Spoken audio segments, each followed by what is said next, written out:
think it's probably missing a couple of people, but okay. Yeah, if everyone's getting ready, you started recording? Yes.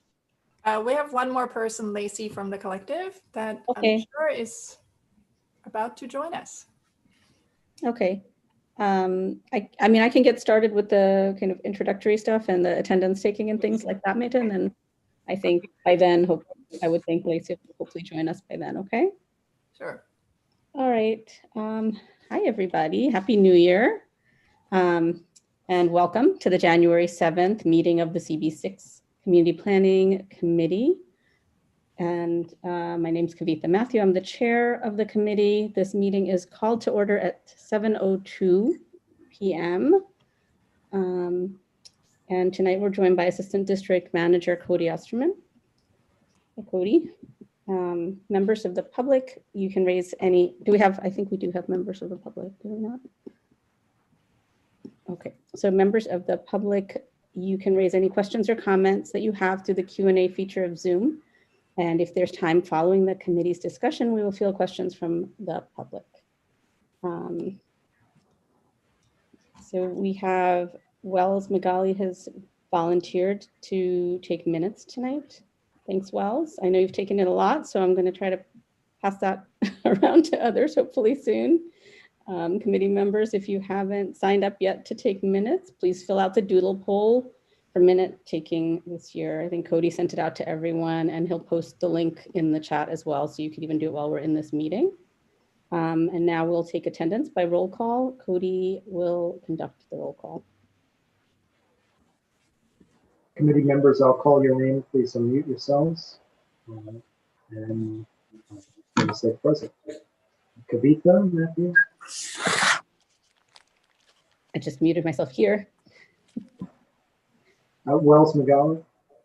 Here. Azia Badi. Jim Collins. Here. Sandy McKee. Here. Rich said that he couldn't make it tonight in this meeting. Louis Sapersky. Here. Sandra Sherrod. Here, just on mute. Buddy Simon. Here. Corinne Vanderbilt. Here. Claude L. Winfield. Here. Yeah, that's 9 members. 11 members. Very good, thank you. So the agenda for tonight's meeting was distributed ahead of the time by the board office and appears on the screen in front of you. If there's no objection, we'll adopt the agenda as stated. So members of the committee, if you object to adopting the agenda, you may raise your hand through Zoom. And okay, seeing no objections, the agenda is adopted. The minutes from the December 3rd meeting were distributed ahead of time by the board office. If there's no objection, we will adopt the minutes as drafted. Members of the committee, if you object to adopting the minutes, you may raise your hand through Zoom. And again, seeing no objections, the minutes of the December 3rd meeting are adopted and they will soon be available on the CB6 website. So now I'm going to go through the ground rules quickly. In order to conduct an efficient meeting, let's observe a few of these ground rules. No one may speak unless granted the floor. Committee members, if you have a question about committee business or wish to make a motion, please raise your hand through Zoom. The chat function, as we know, should not be used for committee business or questions about agenda topics. And when a committee's member is given the floor to speak, I'll identify you and you can unmute yourself so that you can speak. And we're required by executive order to create a verbatim transcript of the meeting, so please keep your questions succinct. And let's see, we're ready to begin. I believe our agenda items. Let's see, do we have everybody here from the collective at this point? We're still waiting for Lacey. There she is. Here she is. Perfect. We're all here. Okay, welcome, Lacey. And welcome, Meta and Paula. It's really nice to see you all, and thank you so much for agreeing to have this discussion with us tonight. So our first agenda item, we are joined by the Collective for Community Culture and Environment and we're going to talk about alternative models, or they're going to talk about alternative models for affordable and equitable housing. We really wanted to address these issues as a whole, not just about the MSBI site, but really about the district and what's going on, and go over some models and see what might be applicable. So without further ado, I'll pass it on to whoever wants to speak first from the collective. Yes, I will start and I will share my screen. We have a few slides, very, very brief, and we will be able to share those slides with you later. Okay. Sounds great. Thank you. Okay. Oops. Can you all see? Yes. All right. So very briefly, the Collective for Community, Culture, and Environment is a professional consultancy that does urban planning, architecture and urban design, and policy-related work. We're also a professional network, and we're very interested in pursuing mission-driven work around the city and in the tri-state area. Our mission is related to community, culture, and environment, and we are excited to talk about affordable and equitable housing, because that is one of the things that we're most interested in. Tonight, I will be presenting very briefly, and I'm an architect and urban designer.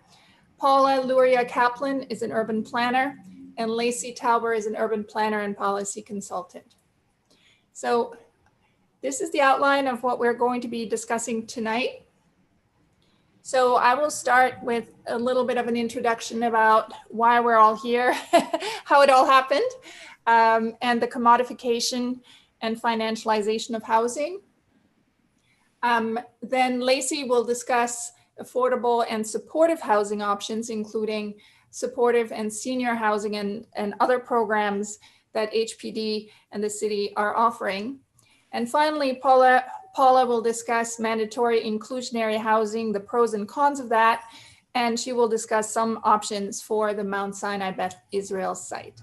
So without further ado, I will be starting with what brought us here in the first place, which is that, you know, affordable housing and equitable housing is more important than ever, because decades, almost 40 years of very slow deregulation of rent stabilized housing, the financialization of housing as an asset, as a commodity, and the globalization of the housing market through very large real estate investment trusts has led to an increasing,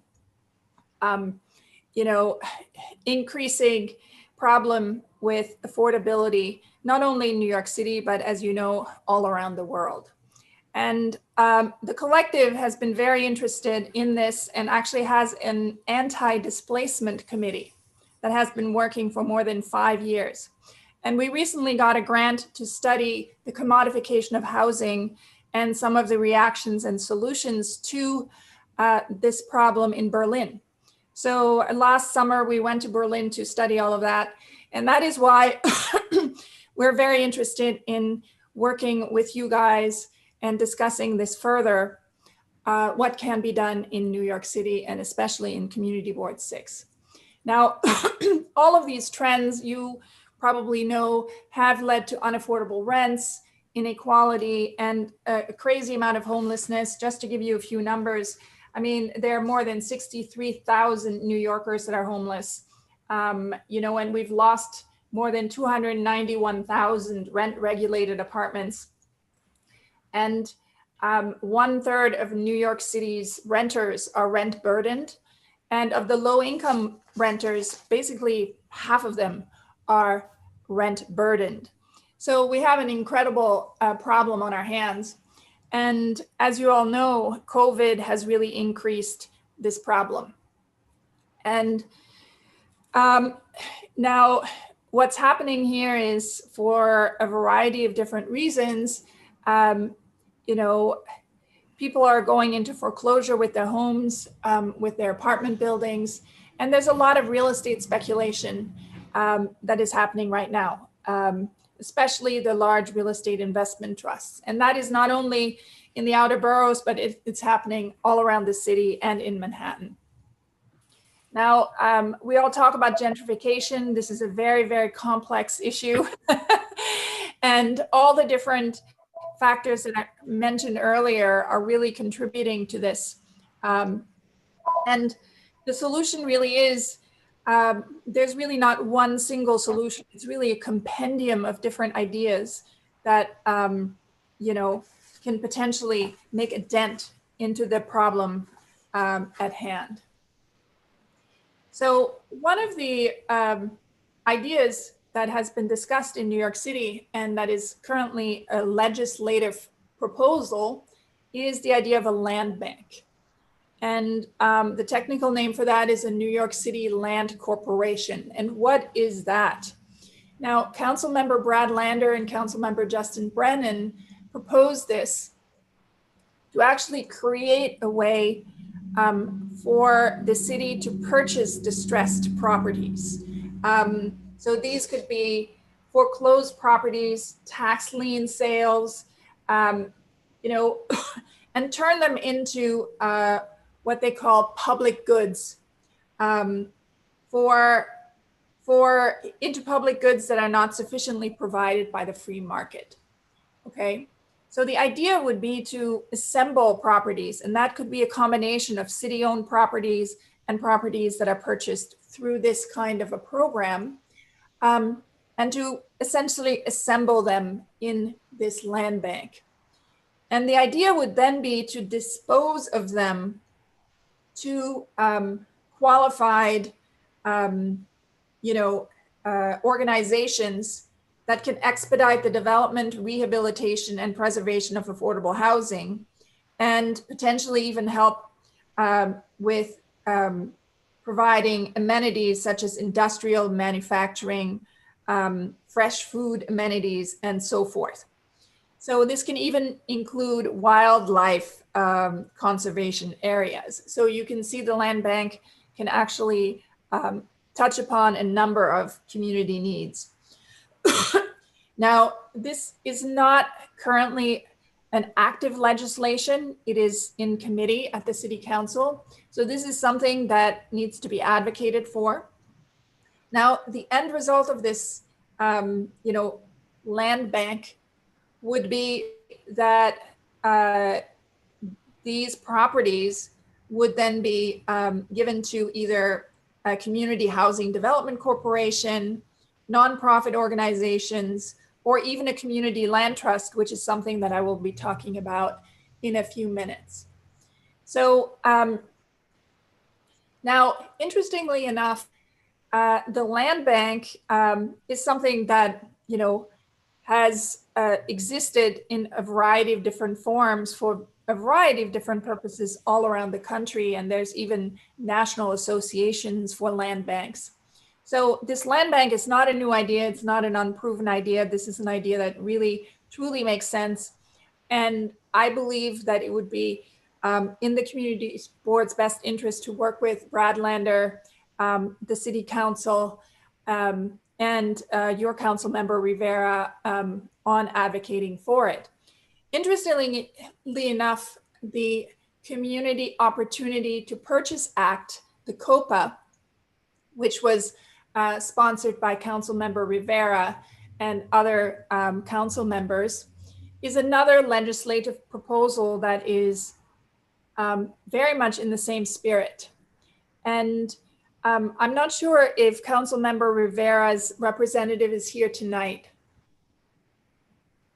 And Yes, hello, is she?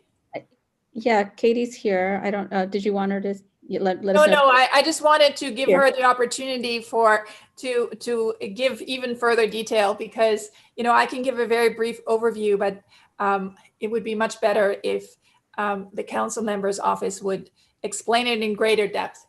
But essentially, just to give you a summary of of this particular, legislation, which also is in committee right now, it essentially gives qualified nonprofits, community land trusts, a right of first offer and a right of first refusal in multifamily residential building sales. So what is the advantage of that? That would allow small nonprofits to actually acquire buildings and make them into, affordable housing that has greater potential for being either permanently or almost permanently affordable. And there are several precedents for this. One that is particularly interesting to me is the one in San Francisco. And San Francisco's COPA was started in April 2019. And in San Francisco, this particular program uses primarily smaller buildings and smaller properties.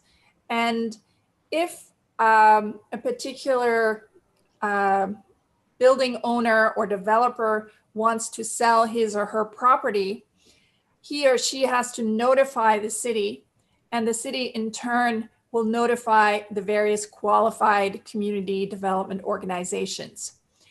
And what it does, it prevents sort of sales that are unannounced, okay? And people in San Francisco, the development community, the nonprofit development community was surprised how many announcements were made of all these various properties. And at least from the accounts that I was able to find, everyone was very happy, and there were many, properties that were in fact purchased by qualified nonprofits. So what was interesting to hear about is that, of course, people in San Francisco still felt that the organizations needed to be supported financially to some extent, because housing is extremely expensive, not only to develop, but also to manage, right? So, it wasn't an easy solution or a complex solution. And I actually invite, I would like, in fact, to hear more from Councilmember Rivera's staff about, the details of this particular legislative proposal. And finally, I wanted to address something that many of you have heard about, which are the community land trusts.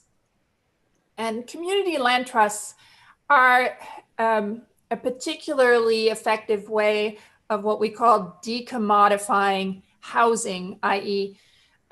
Taking it out of the speculative market that I described earlier, by essentially having not only community ownership, but also community governance. And it's a little bit more of a complex situation than a single owner owning a piece of land. What happens is that it's usually, and there are many different variants on this, usually it's a community controlled nonprofit that owns the land, and with the mission of making sure that it's permanently affordable, that it maintains the housing in a permanently or relatively permanently affordable situation. It can also be used to preserve land. It also has been used in agriculture. So housing doesn't necessarily have to be part of it. The reason it becomes more affordable in a situation where you have housing is that the cost of the land is conceptually separated from the building. So the land is managed and controlled by this nonprofit, and the individual units in the building are purchased separately. So if an individual doesn't have to pay for the land, it comes out cheaper, right? So this is a very, very, how can I say, brief overview. It's in fact a little bit more complicated than that. But the final thing to say about the community land trusts is that there is usually a structure whereby tenants, neighbors, and public stakeholders are sort of like three different sort of governing entities. So it's a very collaborative, interestingly collaborative way of either preserving or developing properties. Now, this can be for new construction, and it can also be for preserving existing buildings. One example that is fairly recent is the East Harlem El Barrio Community Land Trust purchased 24 apartments from the city of New York in November of 2020 with the intention of turning these apartments into a community land trust.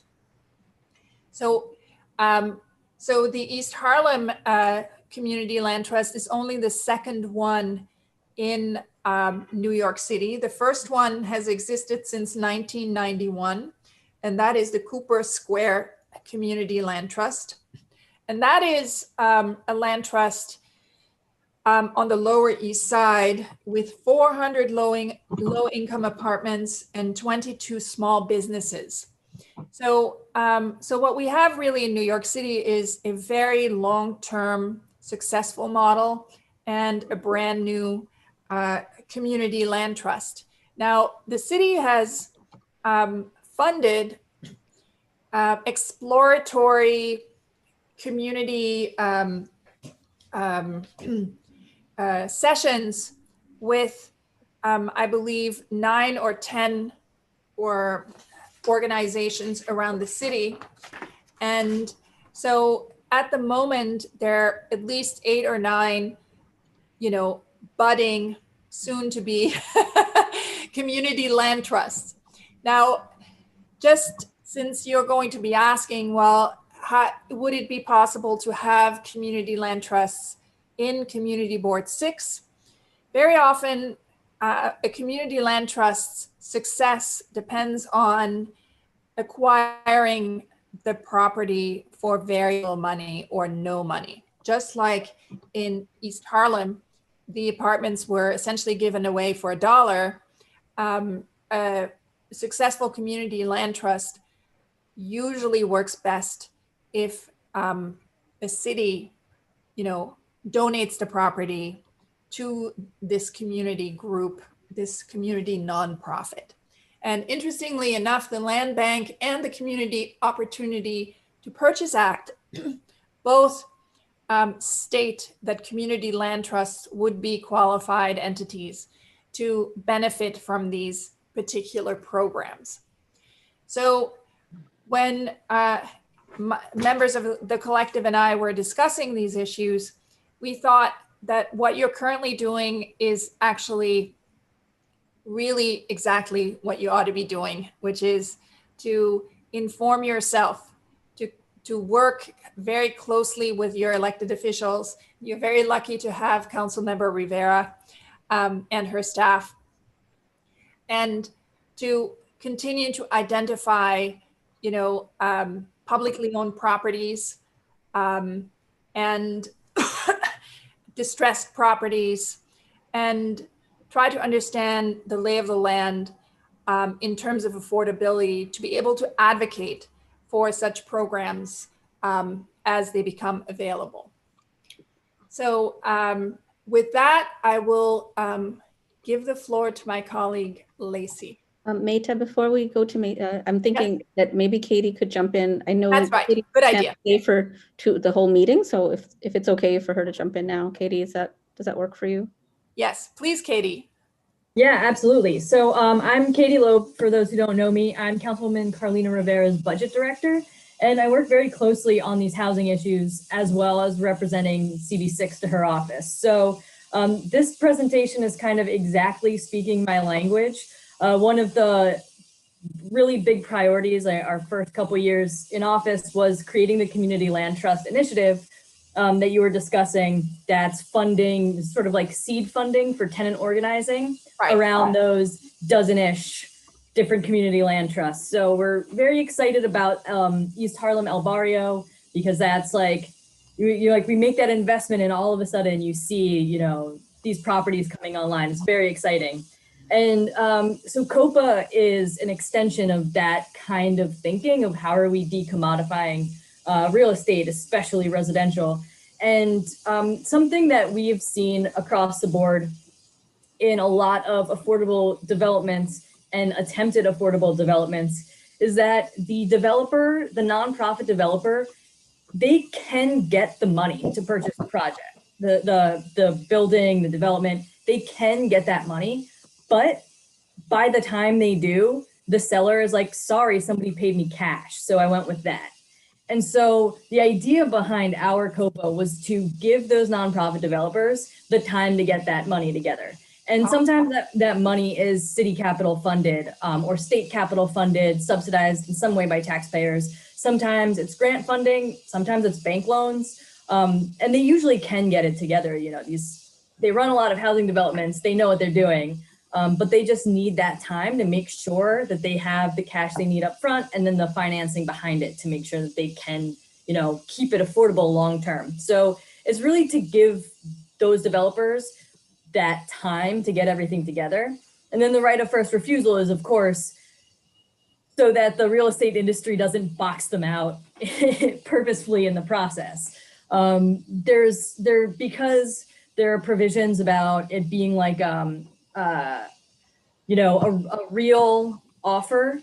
There's a fancy word for it that's just slipped my mind, but a reasonable offer. It's not like they're going to be able to go into a private developer and say, I'll give you $1 and, like it's the city. So it has to be, around market value. And then the developer can't say no, they can't pull out in the end. And it's not, or the seller. And this is kind of controversial. The mechanisms are really complicated. CB6 actually has a resolution in support of this. And there was some back and forth at that meeting because people were like, wait, aren't you giving like an advantage to the nonprofits? Is that constitutional? And our lawyers have vetted it. They say that the way that the system is set up is it doesn't really give them a market advantage, and that it would, city council believes, pass legal challenges. So I can also take any questions on any of that. I actually do have one since I read it, a lot about it. Is there a size limit to the properties that you're intending to put into this program? I believe right now it's class 2 properties. So that's rentals of 4 units or greater. Okay, but it can be huge buildings. Yeah, absolutely.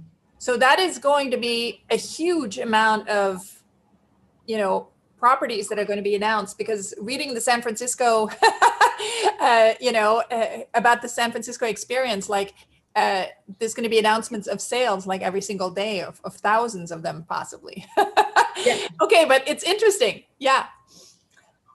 Yeah, absolutely. And, the big buildings are going to pose a really big financial burden, challenge to these developers, like getting together the money to buy a 20-unit building versus a 400-unit building, substantially different.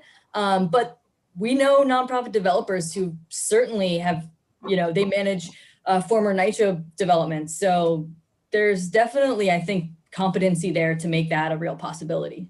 Well, and it's also going to make the nonprofit developers more experienced in doing larger properties, and we want them to become like the big developers, right? To be able to affect more people. So I think that's fantastic. I love that. Excellent. So when is this going to happen, this legislation? Well, for us, we want it to happen yesterday. Unfortunately, we're still waiting on a hearing. So that it would have to go in the Housing and Buildings Committee. And so we've been advocating for a hearing. We recommend everybody reach out to Speaker Corey Johnson and Chair to request one. Okay, and how does it work together with the land bank? So the land bank has been something that I know Councilmember Lander has been working on for a very long time. It's like a huge project of his. And it's definitely a complement to the land bank, because the land bank would be city owned. And so it would be, the city would be playing kind of the part of the buyer and the seller in the end, because they would have the property, convert it, and then, into the public good, and then sell it either to a nonprofit, hand it over to a nonprofit. So the city would kind of be the full intermediary on the land bank. And Right. COPA is for properties that are specifically not eligible for the land bank, private properties, hopefully not distressed properties, pretty much, everything on the market would technically, every large residential building would have to go through the sort of COPA market, or whatever marketplace, is created from COPA. So Right. it's like land bank is everything that's city owned, and COPA is everything. Wow, that's exciting. I have a Any last question. Yeah. questions? Yeah, I have another question for Katie. I think, what kind of pushback are you getting on this, if any, and from who? We're not getting a lot of pushback right now. I think like we would expect an opponent to be someone like Rebney, who, they represent realtors and real estate. And so we kind of anticipate that would be a pushback. Whether they think it's like not, because it hasn't come up for a hearing, maybe they don't think that it's sort of imminent. They're not really organizing around it. So it could be that they're just like keeping their anger inside to like release it targeted at a hearing, which, is not surprising for them. The other kind of pushback is like what happened at the CB6 meeting, where somebody was like, oh, this is an unfair market advantage. You're kind of skewing the market.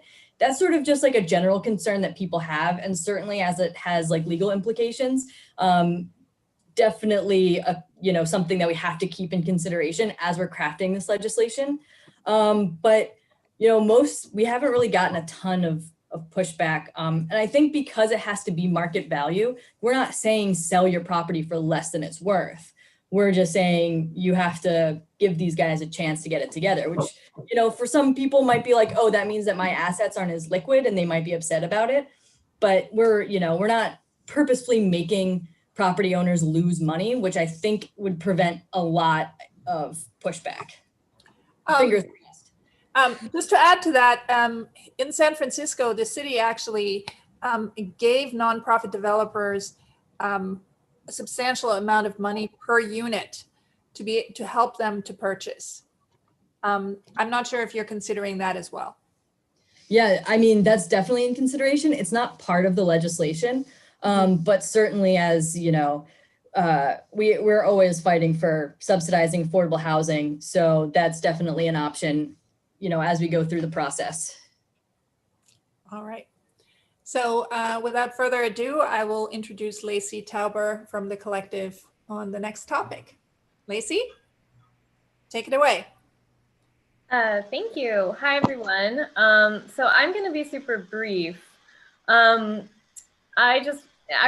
section might be called regular models for affordable housing, because I just wanted to, I actually used to work at HPD, so I'm going to talk a little bit about the kind of products that they offer. I want to be super clear, I don't represent them, but wanted to make sure that all of you kind of are aware of these sort of more traditional affordable housing finance models, so that when you're doing your advocacy, you kind of have all the tools in the toolbox. And I know you've probably spoken with HPD before, but I think it's useful, just especially as we're talking about the hospital estates, to kind of talk about the options that are existing. And I wanted to focus mostly on supportive and senior housing, because it's my impression, and you all we can talk about this more, that the board is particularly interested in models that are, working really proactively on addressing the homelessness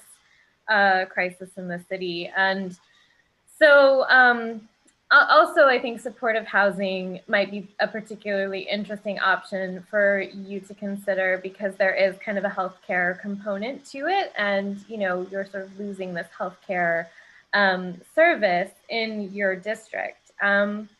So basically, supportive housing requires on-site supportive services for residents, although sometimes can also include, public facing services that are open to the public.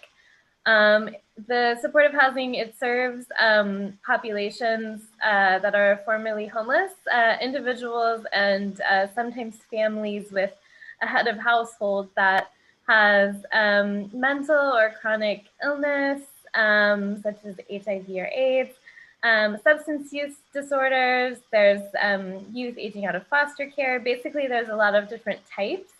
It requires basically a relationship or a developer that is sort of pre-qualified by HPD to provide these kinds of services.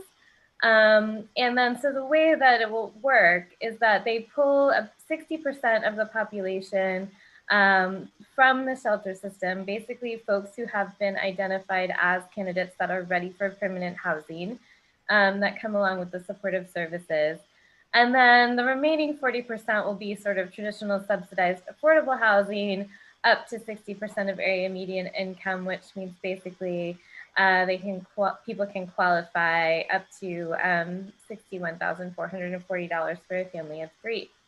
And this model can be used for both new construction and rehabilitation. And I wanted to point you all to an example at 90 Sands Street in Brooklyn, because I think it's a really interesting and potentially relevant one because of its scale. So this was a former Jehovah's Witness hotel building. You're probably familiar with kind of the Watchtower compounded buildings that's there around Brooklyn Bridge Park. So this is one of the buildings in that compound. So the Jehovah's Witnesses are moving out or have moved out of that area. And so one of these buildings is becoming supportive housing by breaking ground. And it's actually going to be about 500 units, which is a pretty large scale for a supportive housing project.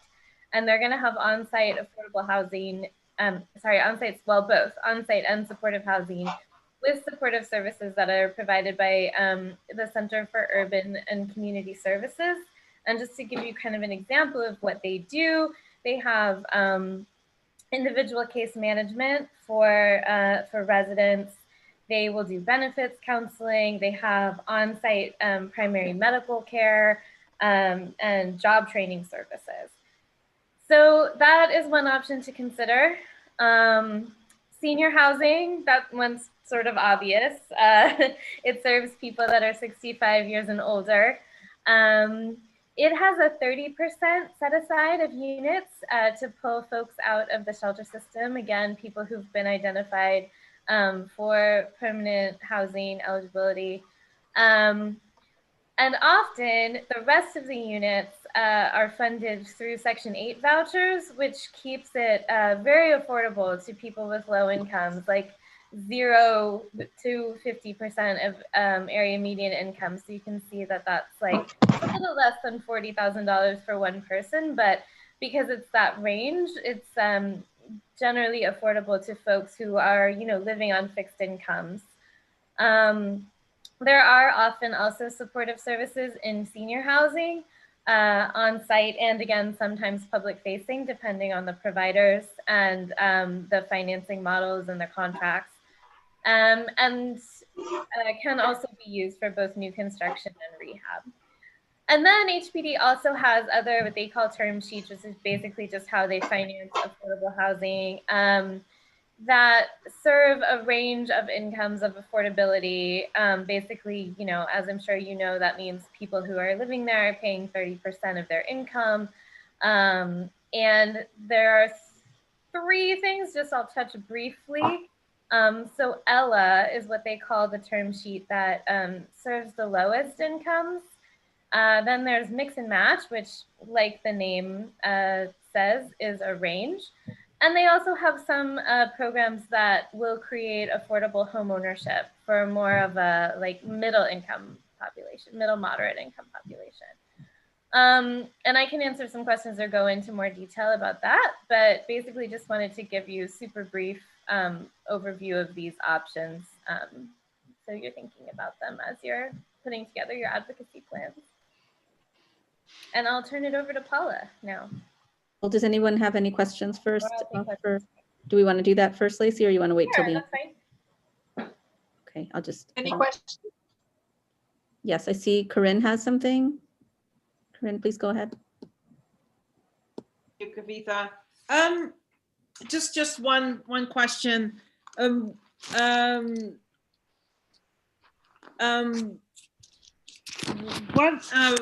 isn't mentioned here is housing for individuals with mental or chronic illness that weren't first homeless. Just you know, like perhaps you know, adult children aging with autism spectrum disorder that need to live in a supportive environment. And where does that fit into all of this? That's a good question. That's not a model that I'm as familiar with. The supportive housing models that, you know, the city subsidizes tend to work in that way, where they're pulling folks from the shelter system. But I know there's the thing about supportive housing that I think is interesting, but also kind of complicated, is that unlike some of the other term sheets where it's just like, this is the subsidy level you get per unit, it's very straightforward. There are many different kinds of funding sources for supportive housing. There's the local subsidy programs, there's state programs, there's private programs. So I think it kind of just depends on where they're getting their money from and what kind of contract they have based on that. Okay, thank you. Oh, and one of the other things that I meant to mention is I think, you know, I think one of the challenges that I think you all have become aware of is where and how do you get leverage in these conversations, right? And so I just wanted to mention that some but not all of these programs require tax exemptions in order to work properly. So you would potentially have an opportunity, depending on what program is chosen, to be part of a conversation through an approval process for a tax exemption, which happens at the City Council. And I'm sure Katie can tell you all about what that looks like on her end. I think Sandy has a question. I did. I was wondering how we find out about those other ranges of programs that you mentioned. Is there a way that About the term sheets or about the supportive housing? Yes. Actually, you know, I would recommend maybe speaking to someone from a group called Shinny or the Supportive Housing Network of New York, or even the folks at HPD who do their special needs housing. I can connect you to either one of those if you would want to maybe set up a more specific meeting about supportive housing. I think that would be helpful because we want to, you know, approach it from every way that we can. So. Yeah, absolutely. And maybe even, I don't know if any of you might have a contact at like Enterprise, you know, one of those kind of funders that often is part of these deals, but I would say Shinny or HPD is probably your best place to start. Thank you.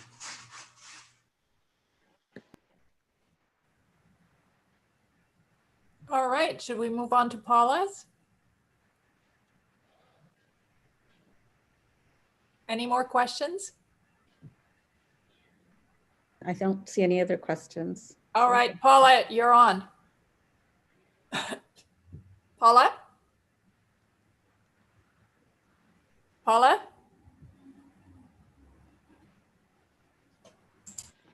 I think Paula's on mute. Oh. Still looks Somebody like you're message on her? mute. Are you having? Let me see first. Okay. Oh, that's it. Now we can hear you. Great. Okay. So my talk is primarily about the MSBI site. So for the context, I don't know how familiar you are, but number 1 and 10, Nathan Perman Place was zoned R8A. And R8A is a contextual district that mandates quality housing bulk regulations with high lot coverage and height limits. The floor area ratio there is 6.6 or 6.02 actually for residential and 6.5 for community facility space. And the maximum height is 120 feet. So with a 60 to 85 foot base height. So neither of the two buildings fills the zoning envelope. One, Nathan Perman Place, which is the hospital, is built to FAR 4. And 10 Nathan Perman Place is built to FAR 5.1. So that's the context, okay? Now, it's useful to recognize that most likely, MSBI will sell to a developer. So the opportunities for CB6 are twofold. First, before a sale, to influence MSBI to seek a consortium that includes a nonprofit or an experienced affordable housing nonprofit in their group, or after a sale to advocate for community priorities through the ULURP process. So I think there are 3 general development scenarios. First, if the developer seeks to upzone to a higher density district, ULURP is required, which involves community board review and recommendation. The environmental review offers the community boards the opportunity to negotiate mitigations, which, as you probably know, can be significant. And upzoning would require mandatory inclusionary housing. Do you want me to go into that, or are you basically familiar with it? Do you want me to go into the detail, talk a little about MIH? We are relatively familiar with it, and sorry to jump in, but I think we've felt that it may not be the best solution for us in this condition. Well, that's right. I mean, MIH targets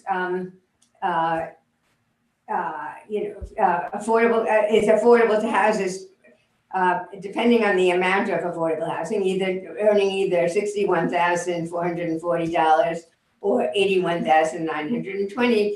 And of course, residents with lower income levels could not afford that kind of that mandated housing. So as Lacey described, there are certainly other social housing options that offer more affordability than MIH. But the fact remains that if a developer were to seek an upzoning, it would require MIH. So that wouldn't be the choice whether or not to have it, and it's better than nothing, I guess. But I certainly agree with you that it's not what you would be targeting if you want to really, help go more deeply into affordability. Okay, the second scenario would be that the developer might reuse the existing buildings and add space to get up to the zoning envelope of FAR 6.02. That would be as of right, without ULURP and without community board review. And they could add over 50,000 square feet as of right to 10 Nathan Perman Place, and they could add almost 174,000 square feet as of right to 1 Perman Place if it turns out that repurposing the hospital building is feasible, because that's a little complicated. That would be without real community board input or in any official capacity. And the third option is that the developer might seek to purchase the air rights of the former Stuyvesant High School, which is a landmark from New York City. Air rights transfer is allowed from a landmark to property adjacent or across the street. They need a special permit from the City Planning Commission, which involves ULURP and therefore community board review. And if the city agreed, they could potentially transfer close to 89,000 square feet to either site or to both sites combined. So those are the most likely, I would say, options. There could be permutations of them, of course, for the MSDI site. And I want to share that with you and can answer any questions.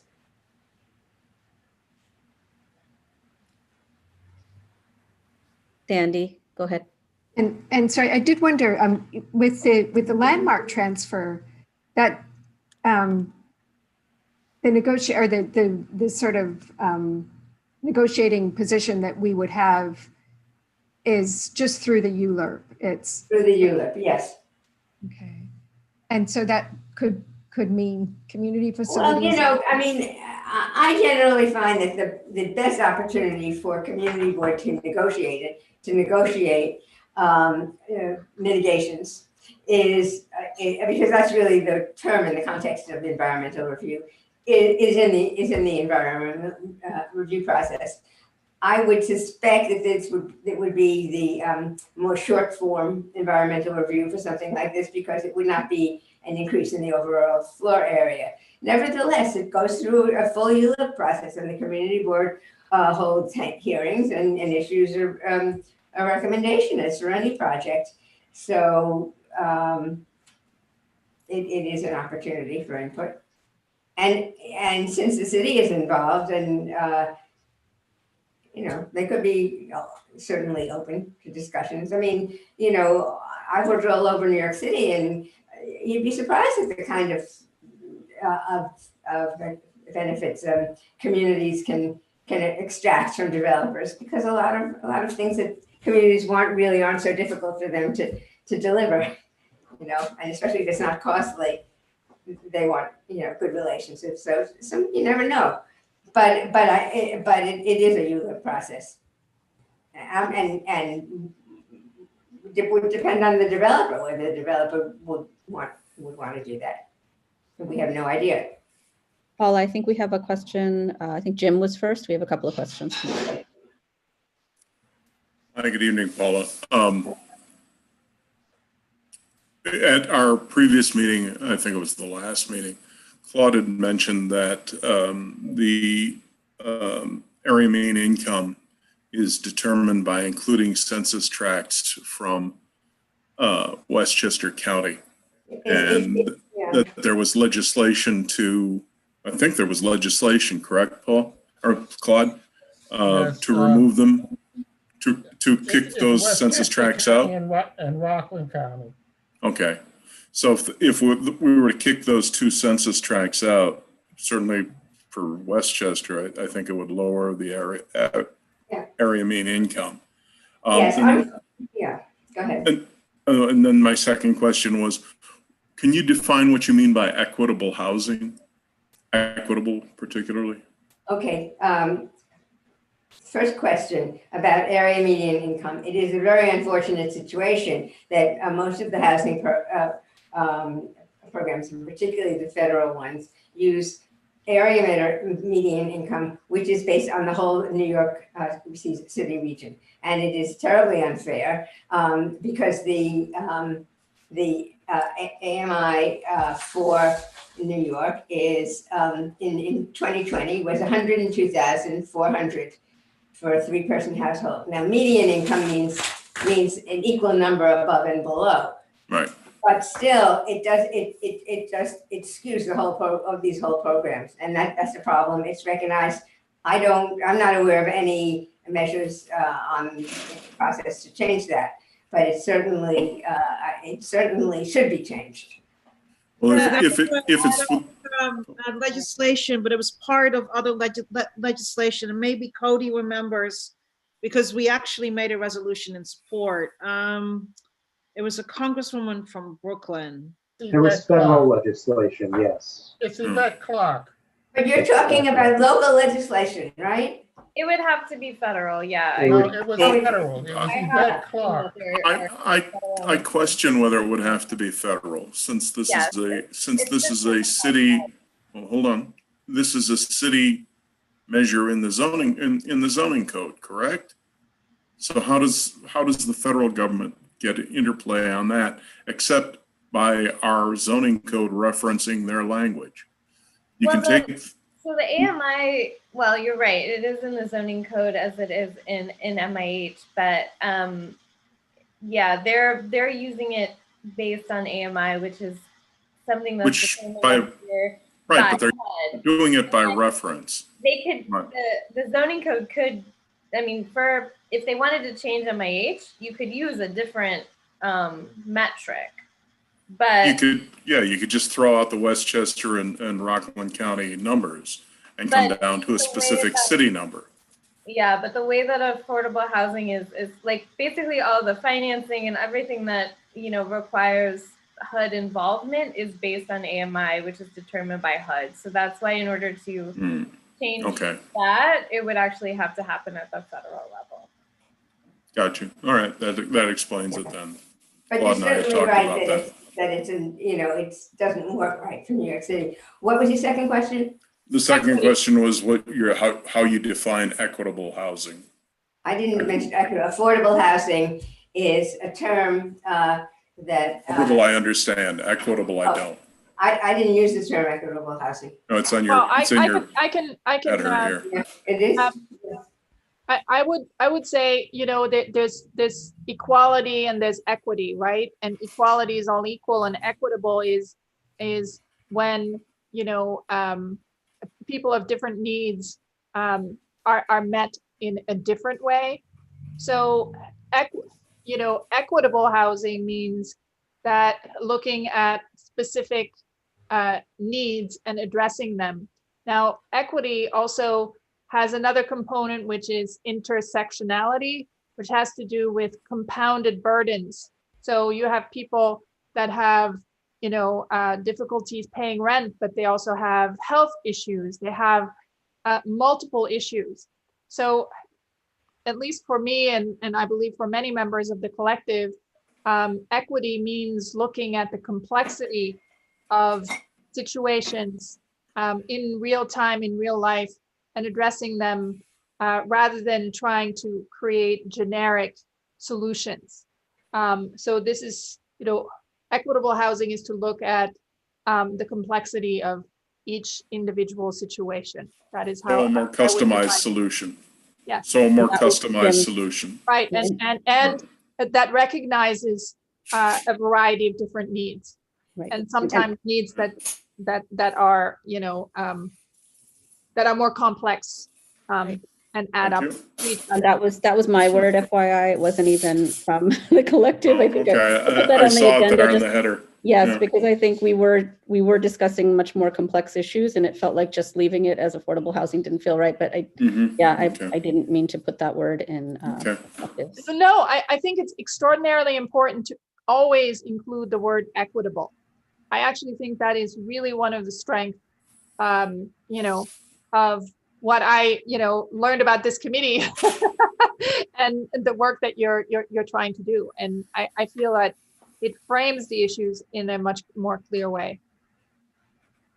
Thank you, Mayta. I think we have a question from Corinne as well. Yes, thank you. Just as a question for Paula, one of the initiatives one of the ideas that we are considering is to turn that 16th Street into an open street, like an open space, as opposed to a street. And one of the questions that has come up is, what would that mean for whomever owns that building at that point, the buildings around it? Do you transfer the land to the developer? Does it stay with the city? Who runs it? Do you have any knowledge about that? Does it change how high the building can be? So I know about street closure. You're talking about closing the street. Yes. Okay. So assuming it's a city street, there's a demapping process. So, but you're saying close it and turn it into open space? Is that what you're talking about? Yes. Okay, so it's a somewhat complicated process. It does go through ULURP, but it involves, first of all, determining whether the street is needed for traffic purposes.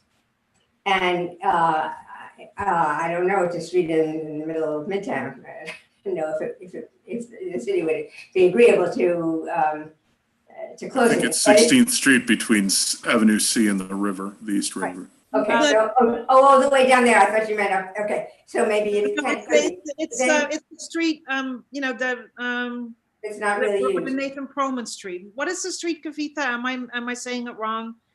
Oh, No, it's so- between 16th First and Second, right? First and Second, 16th Street? Between First and Nathan Perlman Place. Yeah, thank you. Okay, yeah. Uh, Can I just add something to this? I've actually been involved with a temporary street closing, and I believe for a demapping and a temporary situation, in both cases you will need a full traffic study that is reviewed by the Department of Transportation prior to even proceeding. So, right. And my office did this for a market, the Hell's Kitchen flea market, relocated from Chelsea to Hell's Kitchen. And it's a temporary street closing on the weekends. And it was a seriously long study that we did. And I did the urban design part of it. And, Philip Habib did the traffic study. But it's a complicated, long process. Whether it's But let me answer the question, because street closings happen all the time. Street demapping. They're called demappings. If it's a street that's on the official city map, it's removed from it, and it's usually removed for a specific purpose. So if you're going to make it an open space, someone has to be responsible for operating it. It could still remain in city ownership, but those things are done. There's a process, because in addition to ULURP, there's something called an all-agency conference, and all these different agencies have to agree to it. The fire department, the police department, all these different operational departments have to agree. Very often, the fire department is very concerned whether they'll be able to get access to buildings. The post office is involved. So, but those things are worked out, and they are done. And so, there has to be a plan for it, and a plan for the use of it and the ownership, et cetera, but it can be done. And thank you, Paula. And does it change anything about the buildings? What can be added? What cannot be added? Is it Not unless the street bed were purchased by the owner of one of the buildings. Otherwise, it doesn't really. It's not going to affect the particular properties. We actually have this condition throughout our district between First and the river. Right. And, we've talked about mapping and demapping, and partly the streets, one of the streets that we have, it was demapped, and it meant they didn't have to have setbacks, front yard setbacks. And so it really did affect the configuration of the building. Well, but these are corner buildings, so I don't think it would probably affect them. These are both corner buildings. I don't think it probably would affect them. Because they're already up to the street line, the property line. Right.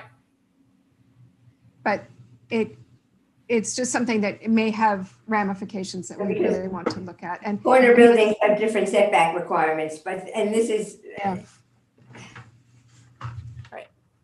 Yeah, there's wasn't 25th Street between 3rd and Lex demapped, but that was then the ownership and operation of that is controlled by Baruch, the college. Yeah. Right.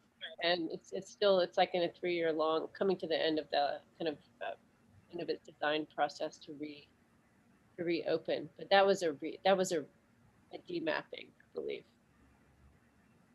That's Baruch College. It'll only be partially reopened.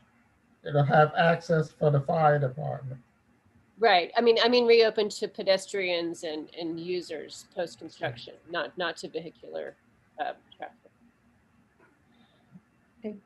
Does anyone else have any other related questions for the collective or? Right. I will just go through, this was our outline. So if you have any questions that came to you while we were speaking on community land trusts, on supportive housing. Okay. We Or have a anything couple of else? questions. So Corinne, yes. Corinne, you want to ask another question? Sorry, all these questions. But thank you for doing this for us. As Katie had mentioned, we did already push through a resolution in support of COPA. We've done a resolution in support of community land trusts.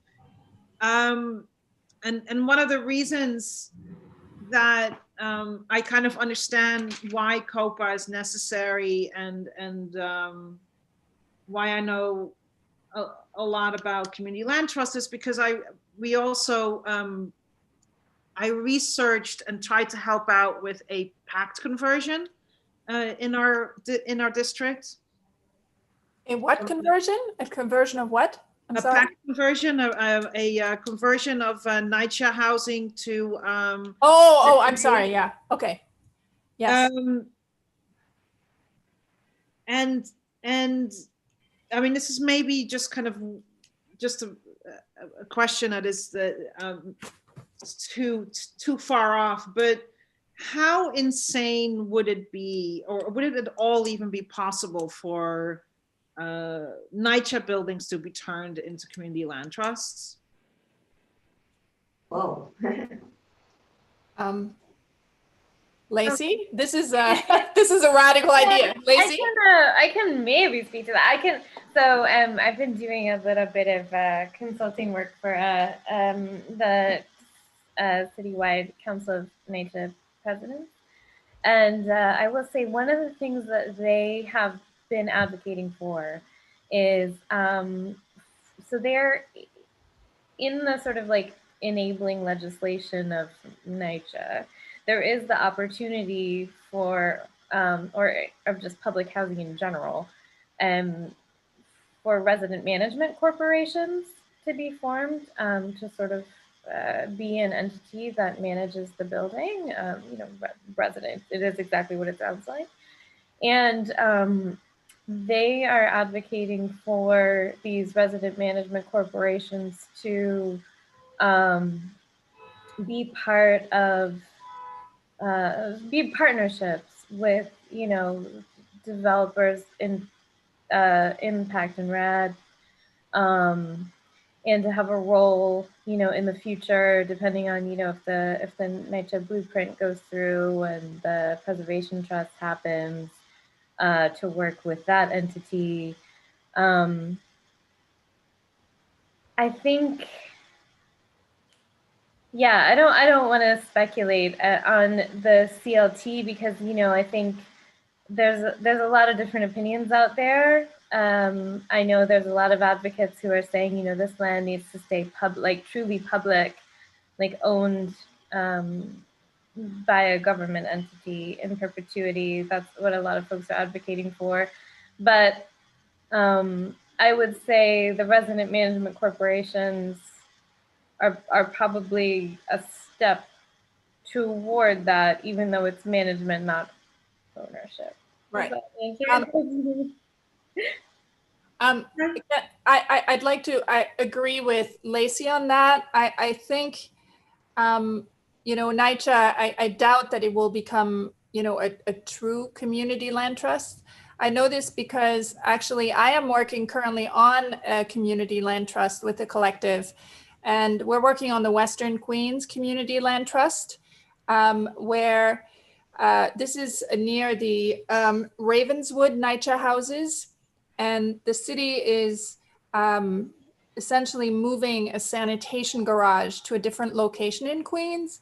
So the sanitation garage site will become available for potentially a community land trust. So the collective and myself have been involved in this, for many months now. And so I have a sense that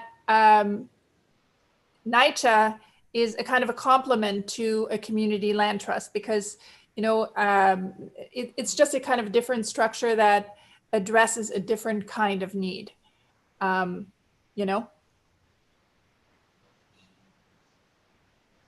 you. I think we have a question from Sandy. I just wondered if any, like the Community Land Trust or any of those other programs, they seem to be based solely on rental properties. And is No, it, that is not the case. They can okay. be units can be purchased, units can be rented, units can be long-term leased. There are, I would say, dozens of different models, and all of them are essentially kind of a custom mix that really responds to the different partners, the residents, the surrounding community, and the public stakeholders, because as I mentioned, it's usually a tripartite governance structure, and it varies completely from East Coast to West Coast to inner city, outer borough. It can be single family, it can be fairly small properties as well as fairly large ones. Okay, thank you.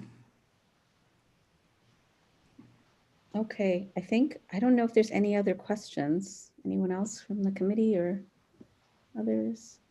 Looks like no. I want to thank you so much. I want to say thank you to the collective, and I really appreciate, I think we all learned a great deal from that presentation. So we appreciate it. Thank you, Meta and Paula and Lacey, for joining us. You're welcome to stay for the whole meeting. Thank you, Katie, for jumping in with that kind of specific information on COPA. That was really helpful as well. So we're going to be able to share our presentation with you, and we'll send it to you and to anyone. Perfect. Okay. Okay, that's great. And as you know, we record all our meetings, so this will actually be on our YouTube stream. So others may want to see it. Okay, so we'll move on then to if everyone else is all set and no other questions, we're going to move on to our next agenda item, and I'll try to keep everything else brief so people can, move on to their evenings. Just wanted to give you all a quick update on our Perlman Place website and status. We've done a few small updates to the site, and including adding social media buttons, as someone mentioned last time. I think it was Jim had requested that. They're on there now on every single page, and the information about upcoming meetings we have on the upcoming, or I can't remember what that page is called, but the last page of our site. We're going to be adding that as we go. And we also have a link to the report that our consultant previously did, Bennett Midland did the report. It's on the site now. It's linked to the what's at the bottom of the What's Up page. So beyond that, Cody, I don't know if you have any information on whether we've had more visits to the site, new signups to the newsletter, or anything like that. If you do, we'd love to hear. I know it was announced in the newsletter in, I think, December, but I don't think it made it into the January one. So we'll see if we can get some more information out. And we have a task tracker that I didn't send out to everyone because really we have some kind of pointed items we want to get done, and working with a few things with the office on those. There's some items like technology upgrades. Cody, did you want to jump in? Or no. I was just going to say that you have just under 80 members of the public that have signed up for the dedicated newsletter, and we're still working on getting some site level analytics on this site. Okay. Okay. Yeah, and we're still working out, what the site can actually accommodate, including adding some video clips. I think it would be great, as Wells had mentioned last time, to have either on one of the existing pages or somewhere that we can populate it with these issues, these kind of issues that we're addressing at these upcoming meetings, affordable housing being a huge one, but also healthcare services and, K through 12, pre-K through 12 kind of education and open space, all the topics that came up. We wanted to be able to show some links to information on that. So still working on that. beyond that, on the task tracker, we're just going to try to do some, I'm going to check in. I know Kyle and I were playing a little bit of phone meeting tag on some outreach that we wanted to do to some of the other community boards and to some of the local officials. We'll continue to work on that because we just want to get more of the word out. And I don't know if anybody had any questions or thoughts on the website or had any time to look at it again. Nope. Okay. So reviewing kind of our next steps for outreach, and that's our agenda item 3, outreach and developing a community plan for MSBI, but really looking at our whole kind of upcoming few months of meetings. There were a few ideas that we had going around. I know I sent out the plan for the next few months of meetings and some ideas where we did focus in on key areas, being affordable housing for the next couple of meetings, and then moving on to healthcare, open space and green space, trying to partner with other committees and chairs or people from the committees on bringing in experts to discuss these items. We're still working on that. And Wells, I don't know if you want to jump in on what we had discussed about kind of seeing if there was a way to further engage the other committees by having a more intensive think tank meeting, or charrette, as we like to call it. In my architecture speak. But Kavitha and I were just talking in the over the holidays a little bit, just a big picture about 2021 and thinking about the role of this committee within the board as a whole, and how we can best serve the district in terms of developing kind of visioning and strategy work that can support the rest of our committees. And so in that context, we were just trying to brainstorm how we can be effective, and or how can we identify the kind of big issues that we want to address, but also how can we look at the work that we're doing that's happening on a kind of day-by-day, week-by-week, month-by-month basis, all the kind of small things that are happening within the district that we're working on, and distill that, into big mission strategy goals, long-term goals for the district. So, there's the way that we, one way we talked about doing that was getting a kind of a charrette or a working session, a kind of a visioning session going with the other committees, whether it's with the chairs of those committees or with whoever is interested in participating. I don't know, this is literally just a brainstorm between Kavitha and I, thinking about how do we get this done. So we were just throwing that idea out there, as maybe in the coming months, we could have a session, or maybe more than one, where we look at some of those really kind of long-term vision goals for our district. And, speaking strictly for myself as a designer and visual thinker, being able to look at a map, look at images, look at this district holistically and its neighboring districts, and think about, what are the opportunities for long-term identity for this district. Are there in terms of open space, in terms of development of the built environment, in terms of of healthcare, in terms of education, of all the things that and transportation, all the things that we know are coming and that are happening on a day-to-day basis. Just really looking at our district kind of big picture, long term, and having a kind of session that would let us do that. So, I don't know if there's an appetite for that on this committee, or what people think about that, but that's, I think, some of the work that we're tasked with this year. We also mentioned, overlaying things that we know are in process or are coming up, ESCR or Second Avenue subway, or, other things that we see as huge developments over, the coming years and in the community, and how those are going to impact things. I think it would be really helpful I know for myself to be able to look at them more holistically, comprehensively, and actually come up with something more aspirational as a plan rather than bits and pieces. You know, it's really great for us to look at MSBI as this opportunity, or the solo site, or something that we know is in some kind of flux that we have an opportunity. But beyond that, I think we could have more of a, you know, and I'm sure this is something that is ongoing with the whole board and before our time. So I'd love for anyone to jump in and let us know if there's thoughts on that, or how we can, knowing that we're still kind of remote, that we thought about ways to do this, whether it was an in-person thing, if we could possibly pull that off a few months from now, or if it becomes like a meeting in a box where we send out supplies to people and have kind of a guided session over Zoom and do the visioning that way. But it really was a way to bring in, and I think it's really important for this committee being, you know, taking the 197A and opportunities there to bring in and find out what the priorities are of other groups. You know, we have some of you guys represented here.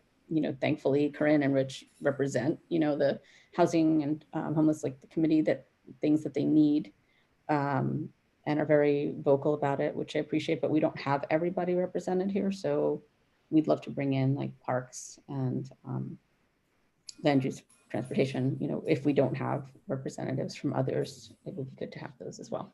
So just let's see, now that we do have a couple of questions, or I don't know who was first. I'll call on Jim first. Yeah, from what Wells was talking about, she's talking about a long-term goal, and I like the idea of a charrette and what have you. But in terms of a long-term goal, and I'm talking 3 to 5 years out, maybe even longer, 5 to 7 years, I would think that perhaps we'd want to concentrate our efforts to the ultimate objective of doing a 197A plan district-wide, in terms of, you know, we may end up addressing, say, area, you know, concerns around Stuyvesant Town and a little north of that up to, say, 34th Street. But then, say, 42nd to 42nd, 34th to 42nd, and then 42nd up to 59th, and then just amalgamate them and do them, as I say, it should be a long-term objective. Since we're talking long-term planning, that makes the most sense to me. Just compile everything we have, keep compiling it, update it every year, and then do a comprehensive 197A for the district. When was our last one? 20, was it? No, it was 96. So it's, you know, we're talking 20, 25 years almost by the time a new one gets done. Sandy, go ahead. I really think we have amazing expertise here in Paula, who has done a lot of 197As, and I think probably would recommend we don't do that. Because they're historically kind of an obsolete way of planning, as far as I know. I'll let her speak to that afterwards, but I really think as a committee, we need to follow the goals. Like we have the community-wide, and I'm just gapping right as I'm speaking here, but our goals as a community, we've already established that. We do it every year. District needs. District needs, thank you. And you know, our district needs are affordable housing and more open space. And they're very straightforward. I mean, I think that's really what we should be looking at, is how we can then influence the other committees.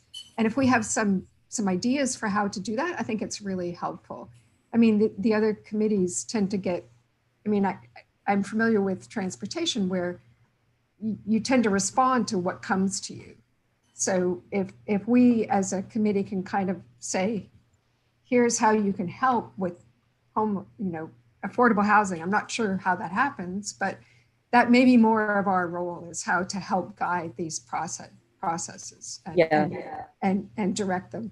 And I'll let Paula, if you don't mind, I'm sorry to put you on the spot, but I think you've done a lot of 197A plans, and my understanding is they are not the best planning tool currently. Mike. Sorry, you're muted. You're on mute. Yeah.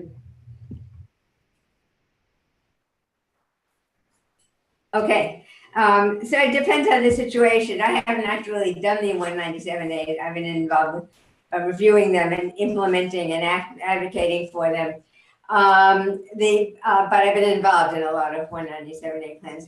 I believe about a year and a half ago, a colleague of ours from the collective, Jocelyn Tite, and I met with a few of you at your board headquarters. And at that point, you asked about that, and it didn't seem like it was what you really needed. I believe the last 197A plan you did was for part of the district, not all of the district, right? Yes. Yeah. Right. And so, I mean, the first question is, why do you want to do it? I mean, what is it? What are you really trying to do, and what are your objectives? And that really wasn't clear in that meeting. I mean, I know you're concerned about homelessness. At the time, there was the rezoning, the Midtown rezoning that was on the table, which is sort of fraught in many ways. And so there were, I mean, really the question I would ask is, what are the main issues you want to address? And then determine whether those can best be addressed through a 197A plan or something else. Now, 197A plan is very much land use oriented, although they do talk about social services and things, but really they're very much a land use tool, because that's how they're implemented, really, through land use measures. And so if your concern is homelessness, I don't know that 197A is really the best tool for you. So I would start with saying for you to define your issues, and then we could discuss what the best tools would be. Well, we're going to have the 2020 census available presumably in 2021. That's going to give us a much better demographic map of the city, notwithstanding whatever changes occurred after that census occurred because of the COVID, changes. But I think addressing each issue year by year with nothing comprehensive or longer term, I think subjects us to a very narrow vision, and having a longer term vision and having a plan to back it up when the city, you cannot hear me? Oh. I hear you, yeah. Okay, having a longer term plan to address comprehensive issues, not only housing and homeless and open space, but also healthcare, schools, not-for-profit engagement, religious communities, all kinds of things that affect this entire district. We're one of the most compact districts in the city and have a good deal of influence with everything from the United Nations to the Con Ed power plant to some of the parks further uptown. I just think I just suspect, we're doing things periodically and we're getting information on various topics ad hoc. But over the longer term, I think it's probably very important that we start compiling them into something that resembles a 197A plan.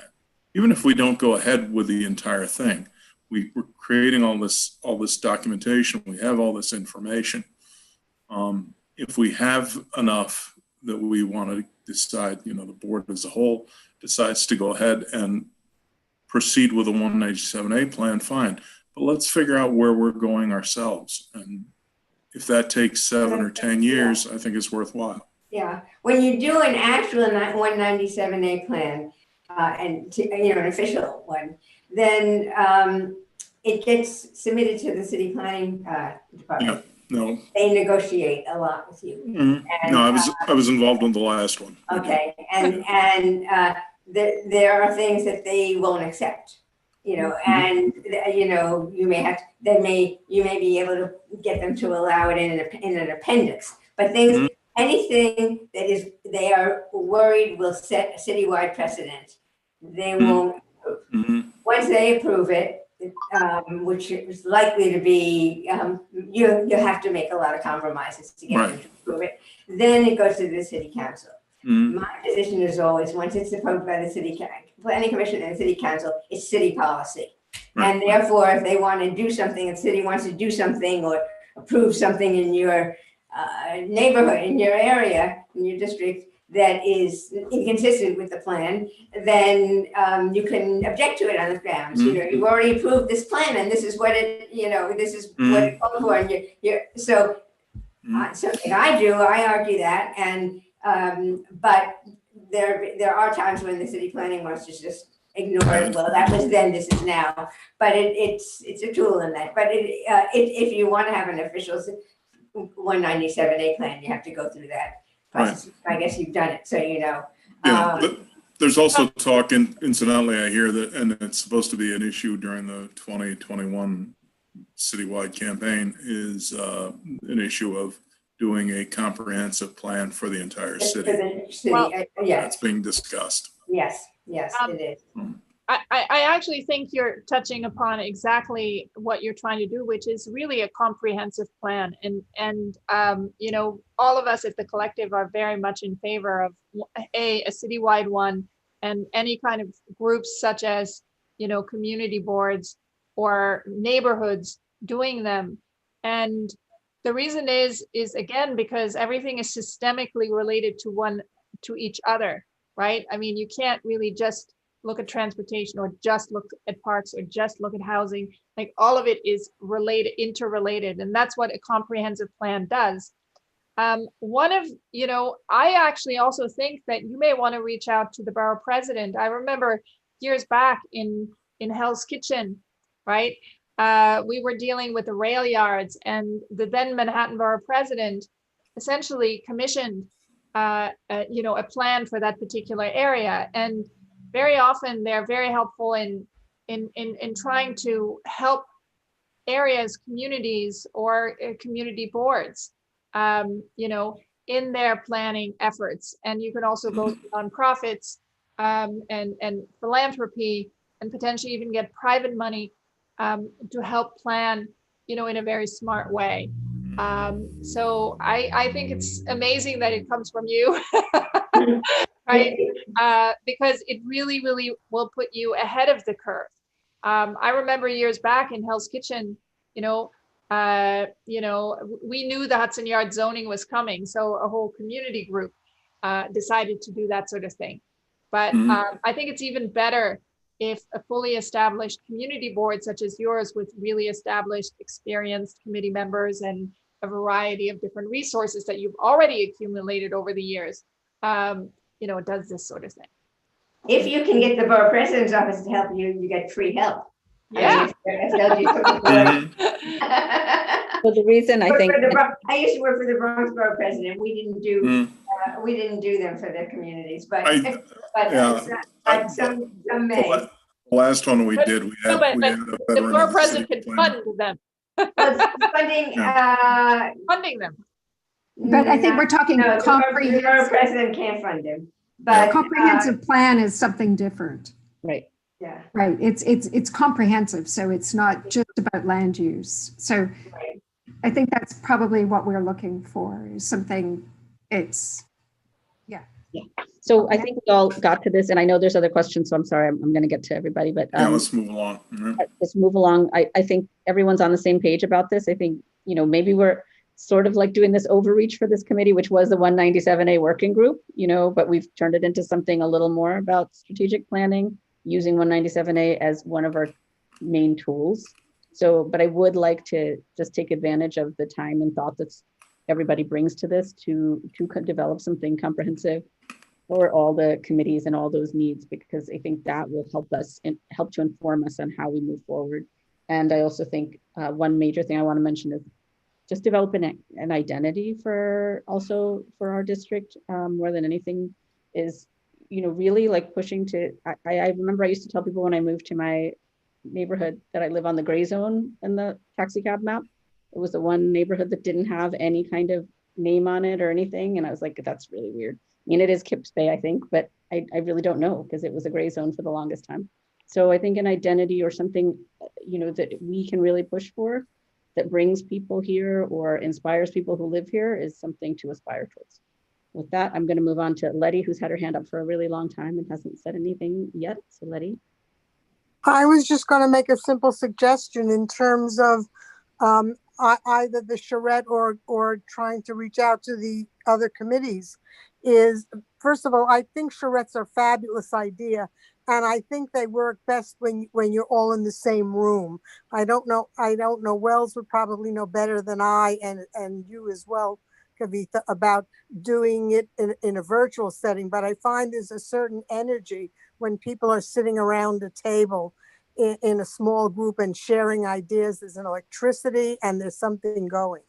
The second thing I wanted to say is, in order for us to find out what the other committees, what their needs or their wants are, maybe at the next exec, what you or Kyle could do is ask them to give us what their aspirations are. And then we would at least know what they are interested in. And that would give us some kind of focus. We may find in that things that there are some commonalities. And if there are, you get people working together. That's it. Yeah, thank you. Thank you, Letty. I think that's a great idea. And we definitely will do that. And we brought it up a little bit in the last one, but we'll continue to maybe come up with a format for how we can gather this information to make it easy on them. Just a notion. I think probably if we looked at their budget requests and then sorted them by committee, look at the comprehensive budget request and then sorted it by committee, we should get a good idea what their overall priorities are. You need to talk to people. No, I know, but you need to talk to people. I think the district needs plus the budget will give us some background, Jim, and I think then jump off from there and say, but what do you really want? So we'll see. And Wells, you had your hand up. Did you have a question? I think she's frozen. I think she's away from her desk. Okay. Oh, there she is. She's muted. You're muted. Wells, you're muted. Sorry, I think can you guys hear me? I think I'm having internet difficulties because either I keep. Yeah, it's a little glitchy.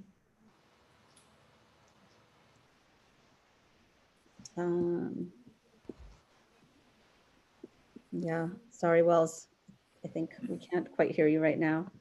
We'll give it a minute. I don't know if anyone else has. Well, she's muted.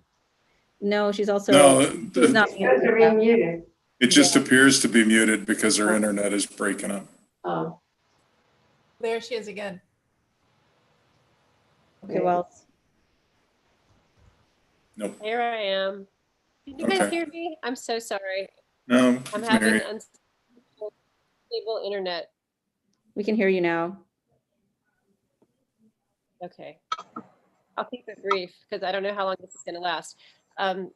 I agree with all the comments, and I just wanted to also reiterate Kavitha's comment about identity. I think, looking at kind of long-term strategy and visioning work in the context of the character and identity of our district, thinking about placemaking, and then thinking about how we can translate some of the conceptual goals like affordable housing into, really tangible actions, over the next decade or so is really, the goal, or at least I think something that we could aspire to. So maybe if we spend some of our COVID time in the next couple of months planning and communicating virtually, like surveying people, talking to people, and then getting ready for something in person a little bit later in the year, that might be a good way to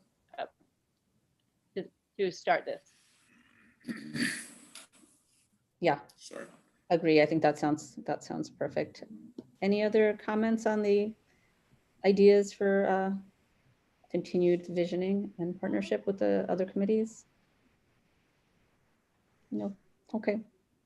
Well, I don't have, I'll move on to the chair's report, which I really don't have much to go over. Just, I know that I want to just mention that Rich has been doing some work investigating the solo site and, any kind of details around what's going on with that. So he couldn't make it to this meeting, but we'll follow up, and that's going to be in the land use, I'm sure, meetings coming up. And just a reminder that, I have to reapply if others have to reapply, if the terms are up, to just make sure you do that if you intend to stay and help with this planning effort. I'd just like to remind you guys to do that. And that's it for me. Any old or new business? No. If anyone has any old or new business, raise your hand. And seeing none. Sorry? Jim has his hand raised. Oh, he does? Okay, I didn't see that. Okay, Jim, go ahead. Just in terms of the outreach, I'm just wondering what's going on with going out to social media, Twitter and Facebook. And yeah, I was going to follow up. Ads and what have you. Yeah, you're going to be in charge of that, Jim, because I don't know about it. No, I'm just seriously, I really don't. So anyone who wants to jump in. I think, what's his name? Who's not the guy that you just mentioned? I'm sorry, I forget names. I'm horrible with names. He was on, he had mentioned some background. Rich Mintz was familiar with it as well. So I do it. Okay. I don't know what the budget is. I don't know if we have a budget for that. Cody, jump in on that. We've done some promoted posts in the past, and that's something that exec can discuss. I don't remember how much we spent, but it wasn't. Yeah. I think if we can figure out what we want and what it costs, maybe we can, right? Plus, I think the Google bus shelters are obligated to show things that we produce. I think that was a condition of their. Oh, you're talking about those kiosk things? What in the world are they called again? I'm using the wrong term. Whatever they're called. Yeah, I mean, huh? The Link NYC units? Link NYC. Yes. Yeah, whatever it's called. Yeah, I thought that they were obliged to give us free advertising as a condition of yes, we do having their units out there. Yeah. We post our meetings on, well, is that all when they were in person. But we have posted those, yeah. So could we, Cody, potentially post more than our meetings? Could we post, like just a call for people to fill out, the prom and place survey or something like that? Or is that I'd have to look at it because currently how we let them know, the company that runs those, is they have a form set up and that they send out, that form is used by every community board. And so it allows you to choose, like, is this a full board or is this a committee meeting, and then enter some details. Nothing, it's like very templatized. Very limited. I can find out if they would let us go off script. Yeah, it shouldn't make any difference to them. I mean, it's the same. And I've seen all sorts of things on those, and I think those are, I didn't really think much of them when they first started, but I do notice them when they suddenly flash some message and I'm walking down the street. So that would be helpful. Any other Did you know that the first pizzeria in New York City was oh, right. That's the stuff I usually see on them. And an image from like the Thanksgiving Day parade in 1942. 1960. Well, I'll just say I had no idea that there was this whole elevated railway on 3rd Avenue, like like these things that come up in our meetings, like really just blow up. Like Claude went over some of the stuff last meeting, and I started looking at the whole street differently when I realized that. So that's pretty incredible. So any other 3rd Avenue L. Yeah, any other old or new business? No. That's all she wrote. None. Can I get a motion to adjourn the meeting? So moved. Okay. And seeing no further business, the meeting is adjourned at 8:45 p.m. Enjoy the evening, everybody. Thank you.